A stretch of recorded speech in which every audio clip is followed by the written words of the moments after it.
All right, let's dive right into this explainer. Today, we're unpacking something we literally all go through, navigating that notorious adulthood slump. You know the exact feeling I'm talking about.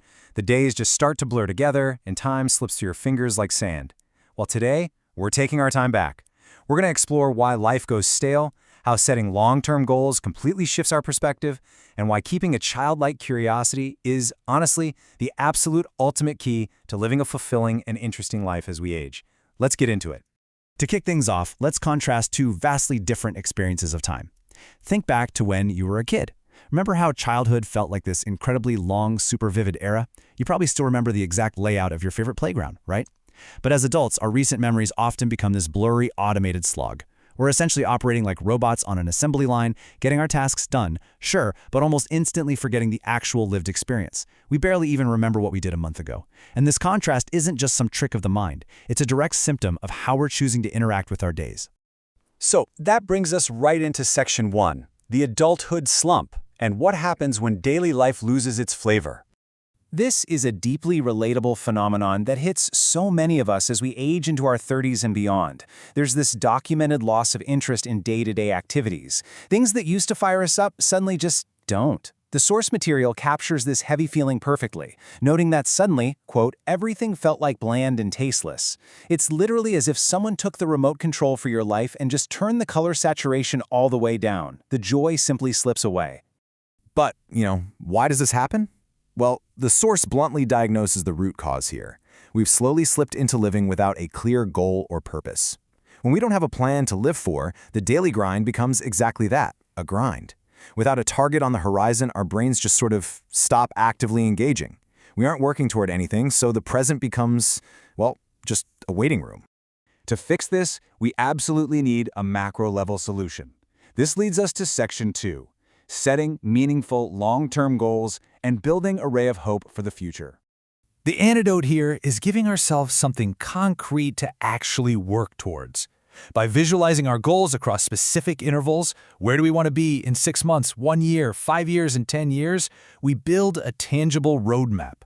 Now, the source fully acknowledges we're going to get distracted. That's just human nature.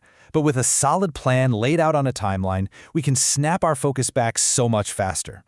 This timeline literally becomes our ray of hope for the days ahead. To actually fill in that timeline, though, we have to confront some core existential questions. You've got to ask yourself, how do I want to live my life? What should my daily environment look like? Whom do I want to live with? How do I truly envision my future self? And, super importantly, how will I take good care of my parents?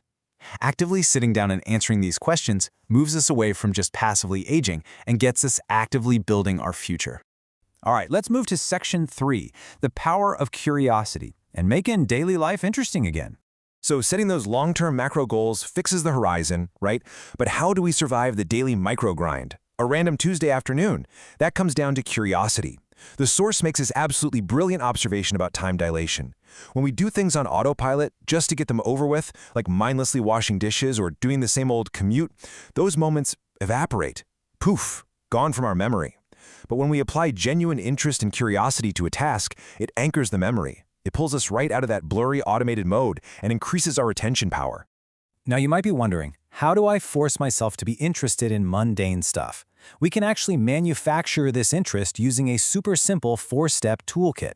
The source suggests systematically looking at your environment and asking 4 fundamental questions: how, why, when, where. By forcing your brain to answer these basic questions about whatever you're currently doing, you immediately stop being passive. Actually, scratch that. You don't just stop being passive, you become an active investigator in your own life. And the payoff for using this toolkit? It is huge. Keeping curiosity alive directly supercharges your learning. It makes your day-to-day activities richer because you're actually, present for them. It helps you connect so much better with the people around you because you're genuinely asking them how and why. It sharpens your concentration, and as we just saw, it dramatically increases your memory retention. Basically, you stop losing your days to the void. Ultimately, the whole shebang ties back to exactly how we started, looking at the world with the relentless, unyielding fascination of a child. Kids naturally keep their interest alive, right? To them, every bug on the sidewalk, every new building, every single interaction is brand new and prompts a big why. The The source leaves us with this absolute gem of an instruction. We must cultivate that same childlike curiosity to truly enjoy the passage of time. That is how you beat the adulthood slump. Before we completely wrap up this explainer, I want to leave you with a bit of a challenge. I want you to step away from your screen today, look at your immediate surroundings, and really ask yourself, are you observing your world today just to check off a bunch of tasks, or are you looking at it with the genuinely curious eyes of a child? Finding your overarching purpose gives you the destination, for sure, but it's that daily, playful curiosity that makes the journey actually worth taking. Keep that in mind as you go tackle the rest of your day.